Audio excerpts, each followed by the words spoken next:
എടി നീ ഇങ്ങനെ ചീത്ത പറയല്ലേ, നാട്ടുകാർ കേൾക്കും. ഞാൻ വരാന്ന് പറഞ്ഞ വരും, വന്നല്ലേ പറ്റൂ. നീ ഒന്നും പറയണ്ട, ഫോൺ വെച്ചേ.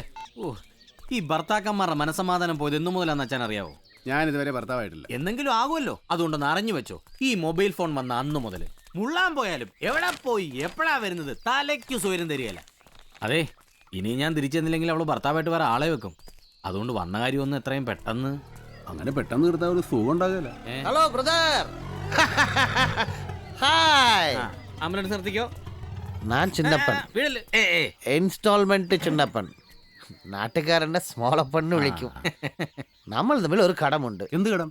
അന്ന് കേടാണ് എന്നെ ലിവറിനെ പോലീസ് കൊണ്ടുപോകാമ കാപ്പാത്തിയ മധ്യ സ്നേഹിയാണ് നിങ്ങൾ. ഇതെന്നെ ബാർ അറ്റാച്ച്ഡ് സ്കൂട്ടർ. വാടക്കണ്ണ, നമുക്ക് ഒരുമിച്ച് ഒരെണ്ണം കളിക്കണം. അത് കൊള്ളാം. അയ്യോ, ദിവാകരൻ പോകാതെ കഴിക്കാം. ദിവാകരനാറ്? ഡാഡിയോ? ഡാഡിയല്ല, സൂര്യൻ. സൂര്യൻ ഇരുട്ടാവാതെ അച്ഛൻ ഇത് കളിക്കുകയല്ല, അങ്ങനെ ഒരു കുഴപ്പമുള്ളൂ. അതൊക്കെ കണ്ണടച്ചാ പോരെ. ഐഡിയ അത് മതി, പക്ഷേ പിന്നൊരിക്കലാ.